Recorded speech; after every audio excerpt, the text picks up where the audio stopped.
Bismillahirrahmanirrahim. Assalamualaikum warahmatullahi wabarakatuh.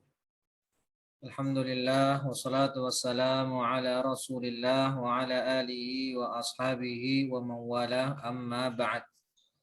As'alullah ta'ala an yamunna lana bi'ilmin nafi' wal amali salih wa an yufaqihana fid din wa an yaftah lana futuhal arifin wa an yarzuqna al-ikhlasa fil aqwali wal a'mal. Allahumma amin.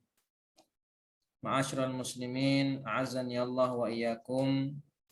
Alhamdulillah, puji syukur kepada Allah atas limpahan nikmat dan karunia yang Allah berikan kepada kita, terutama nikmat iman dan Islam.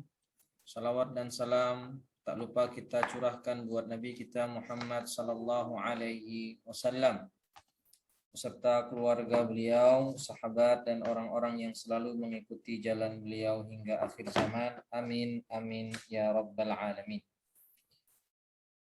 Kaum muslimin, para thalabatul ilmi rahimani Allah wa iyyakum. Alhamdulillah kita bisa kembali berjumpa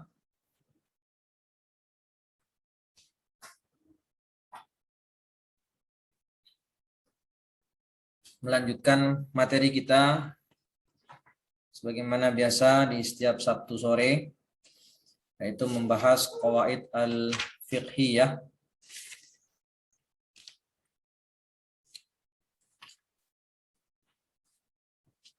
yang telah kita bahas ya. Terakhir pertemuan terakhir itu 2 minggu yang lalu ya, sebelum PTS. Dan kita telah masuk ke pembahasan hadis yang ke-23. Al-Qa'idatu Tsalitsah wal 'Ishrun. Kaidah yang ke-23. Dan insyaallah kita akan bahas bagaimana setiap hari, setiap pertemuan itu 2 kaidah. Al-Qa'idatu Tsalitsah wal 'Ishrun, al-'ibratu fil 'uqud bima fi nafsil amri la bima dhanna fil mukallaf au la bima dhanna al-mukallaf. Artinya al-ibrah fil 'uqud, yang dianggap dalam akad, yaitu akad muamalah ya, adalah apa yang terjadi fi nafsil amri, yaitu yang terjadi pada kenyataannya, bukan yang dianggap itu bukan dari apa yang dikira oleh mukallaf. Maksudnya bagaimana? Ma'na al-qa'idah anna dhanna al-mukallaf idza kana mukhalifan lil waqi' fala ibrata bihi fil 'uqud wala iltifata lahu. Jadi pengertiannya adalah jika seorang mukallaf dhannya itu menyelisihi kenyataan, maka tidak dianggap, tidak dihitung padanya dalam masalah akad dan tidak perlu menoleh kepadanya. Ya, karena dalam akad itu yang dilihat, yang menjadi mu'tabar, yang dianggap adalah bima fi nafsil amr.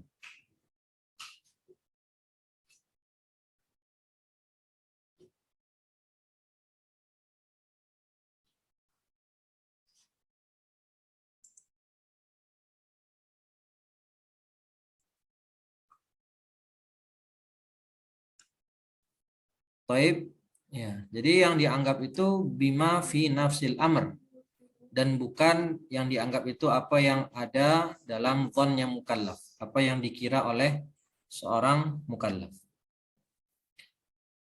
Nanti dengan contoh insyaallah akan semakin jelas, ya, akan semakin paham. Dalil qaidah apa? Yumkinul istidlalu li hadhil qa'idati bima studilla bihi li qa'idah la ibrata bidhann al-bayyin khata'uhu. Nah, dikatakan sama Syekh, dalil qaidah ini adalah dalil yang juga kita gunakan untuk beristidlal terhadap qaidah la ibrata bidhanni al-bayyin khata'uhu.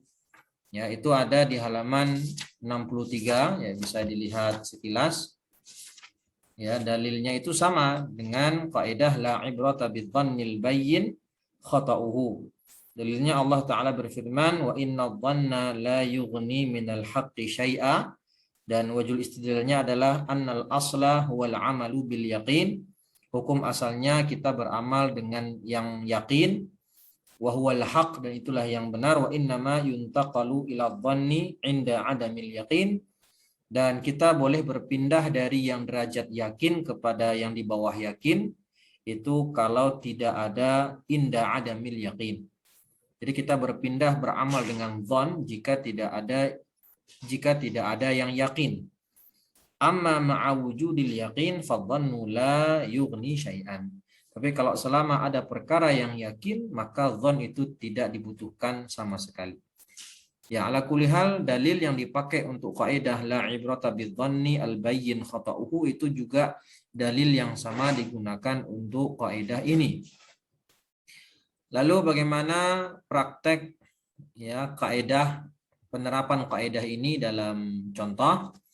Pertama, lau ba'a sayyaratan aw ghairaha yadhunnuha lahu, thumma tabayyana lahu annaha laysat kadzalik, lam yasihhul bay', nadharan lima fi nafsil amri wala ibrata bi dhannihi. Nah, ini contohnya pertama.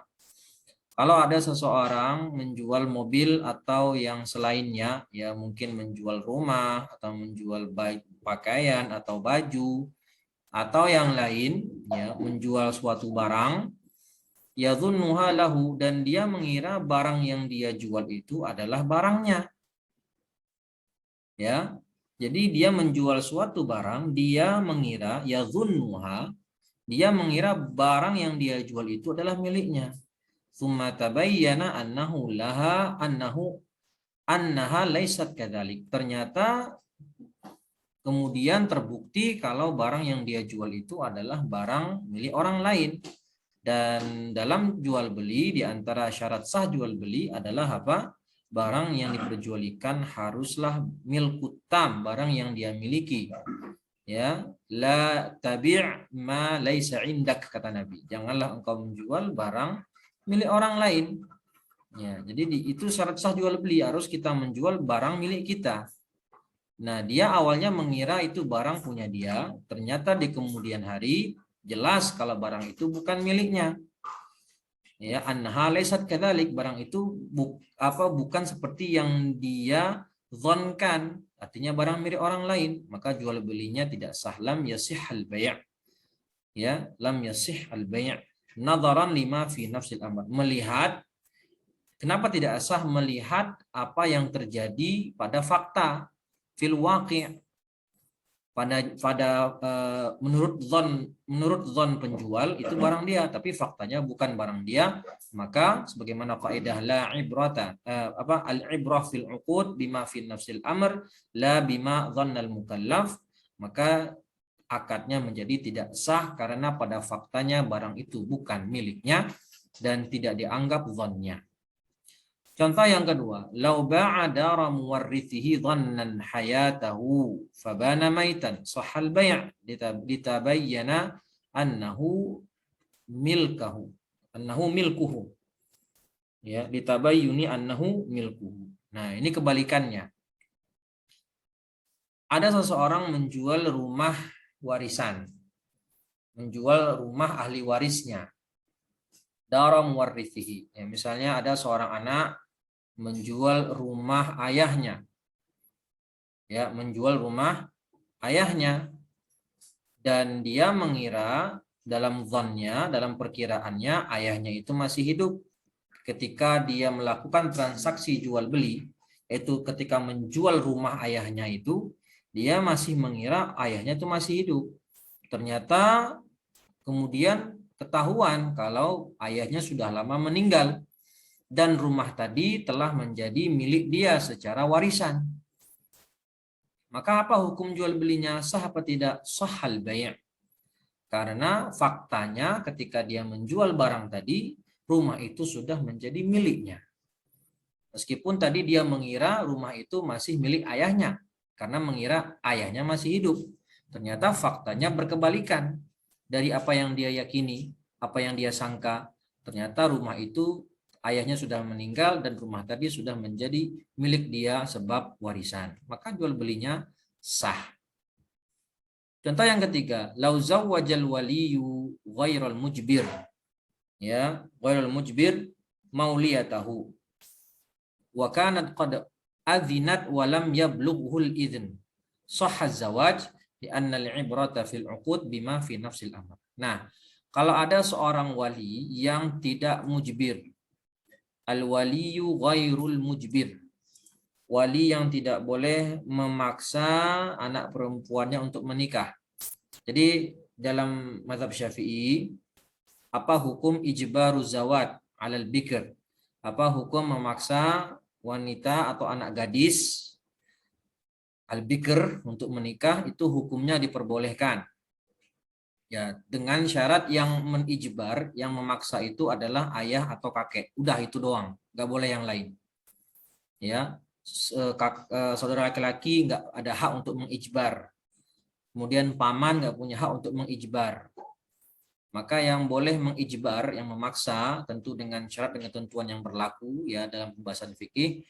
Intinya wali yang boleh mengijbar, yang memaksa anak perempuan gadisnya untuk menikah adalah wali dua orang saja, yaitu ayah atau kakek. Nah, tapi di sini dikatakan lau zawwajal waliyu ghairul mujbir. Kalau ada wali yang dia tidak punya hak untuk mengijbar, berarti selain ayah dan kakek, contohnya misalnya saudara laki-lakinya.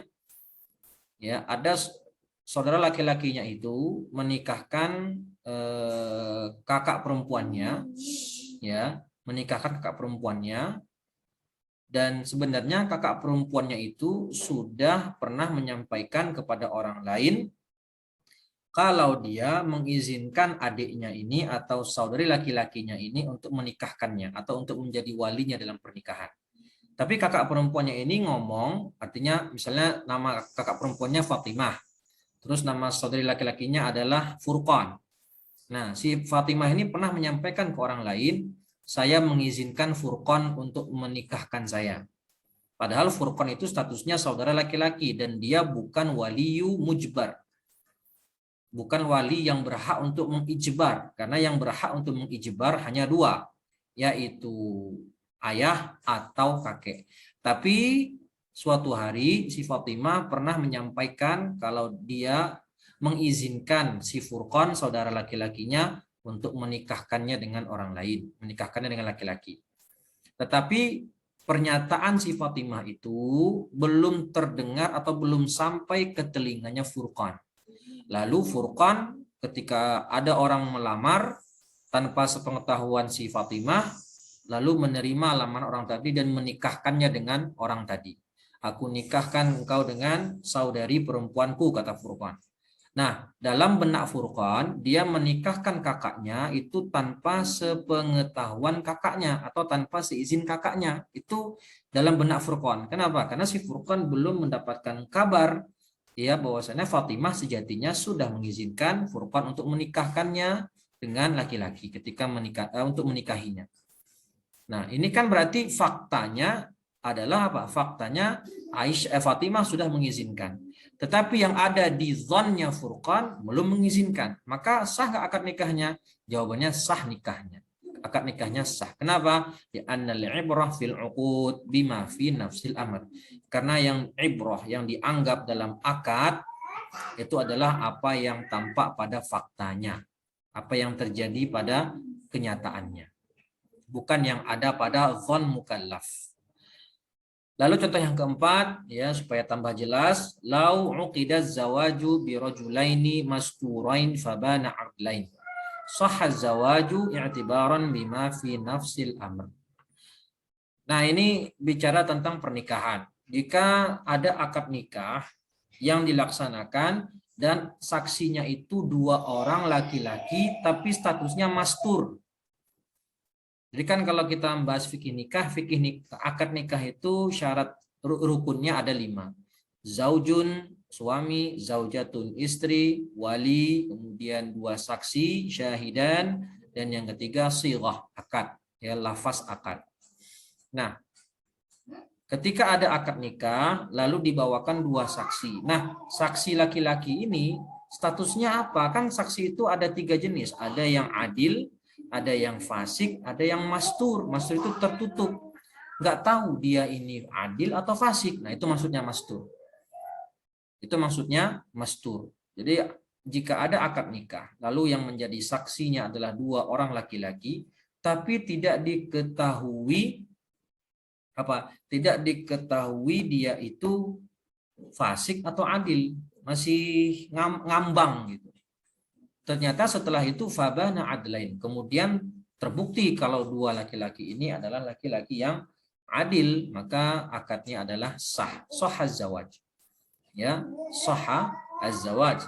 Pernikahannya sah karena yang dianggap adalah apa yang terjadi pada realita. Nah, semoga jelas ya. Nah, jika tidak jelas silahkan ditanyakan saja nanti sebelum kita tutup. Kemudian tanbih. Qala al-fuqaha al-ibratu fil ibadat bima fi nafsil amri wa ma fi dhannil mukallaf. Ya. Tadi kan kita bicara al-ibrah fil uqud. Ya, tadi kita bicara ibrah fil uqud. Yaitu yang dianggap saat akad muamalah. Tapi kalau dalam ibadah yang dianggap yang mana? Yang dianggap adalah dua-duanya. Bima fi nafsil amr dan bima fi au ma fi dhannil mukallaf. Yang dianggap itu dua-duanya. Baik yang terjadi secara realita maupun apa yang ada dalam prasangka mukallaf. Amma fil uqud fa bima fi nafsil amri faqat. Bedanya kalau dalam akad itu yang dilihat, yang dianggap adalah apa yang terjadi, faktanya apa. Meskipun zon mukallafnya berbeda dengan fakta, maka yang dihitung fakta. Bukan apa yang ada di zon mukallaf. Apa yang ada di prasangka seorang mukallaf. Tidak. Beda dengan ibadah. Ibadah dua-duanya. Di zon mukallaf dianggap dan juga fi nafsil amr juga dianggap. Walidha, contohnya di sini. Kemudian dicontohkan sama Syekh Dr. Labib hafizahullah, walidha man shalla duna an ya'rifa dukhulal waqti yaqinan aw dhannan lam tasihha salatuhu wa in waqa'at fil waqti. Jadi maksudnya gini, ada seseorang misalnya dia sholat zuhur. Ketika dia mau sholat zuhur dan ketika dia sholat zuhur, dia itu tahu kalau waktu zuhur belum masuk. Oke, dia sholat zuhur dan dia tahu, dia dhonnya mengira waktu zuhur belum masuk. Setelah selesai sholat, ada orang ngasih tahu, zuhur udah masuk setengah jam yang lalu. Berarti dia itu sholat pada realitanya memang sudah masuk waktu. Cuman di dalam dhon dia, di dalam prasangka dia sholat sebelum masuk waktu. Maka apa hukum sholatnya? Sholatnya sah apa enggak? Sholatnya enggak sah.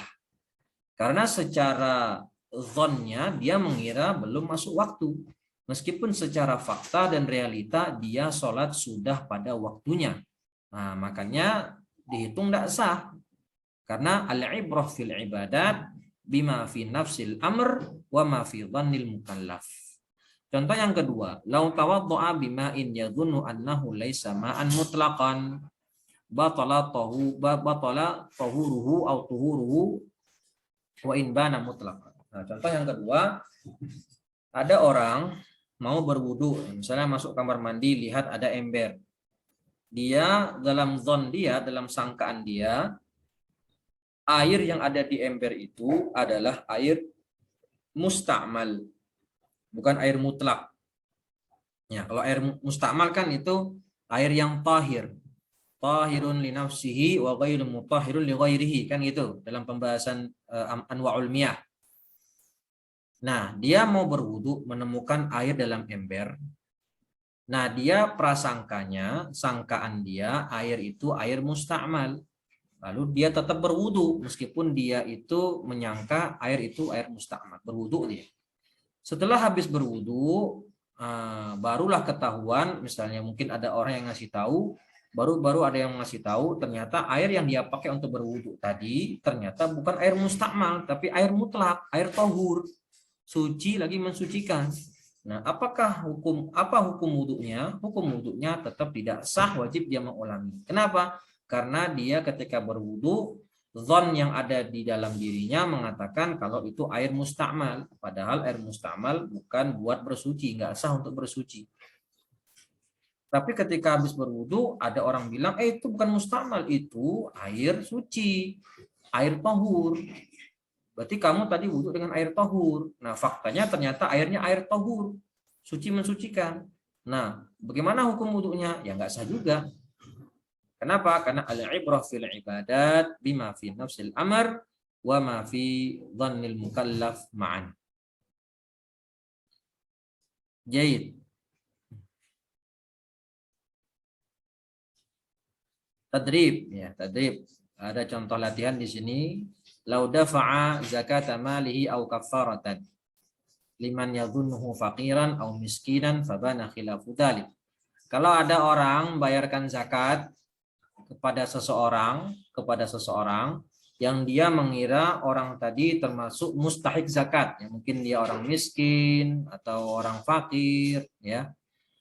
Jadi misalnya saya mau memberikan zakat kepada orang fakir miskin. Ketemu saya sama orang fakir miskin di jalan. Saya mengira itu fakir miskin, saya kasihkan zakat saya. Ternyata besok ketahuan kalau dia bukan orang miskin misalnya.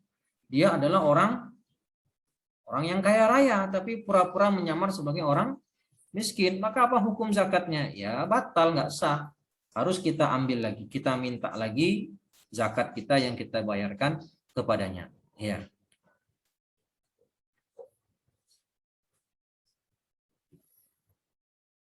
Famal hukmu bina'an ala hadhil qa'idah wathiq dalika binaqlin an fuqaha Syafi'iyah rahimahumullahu taala.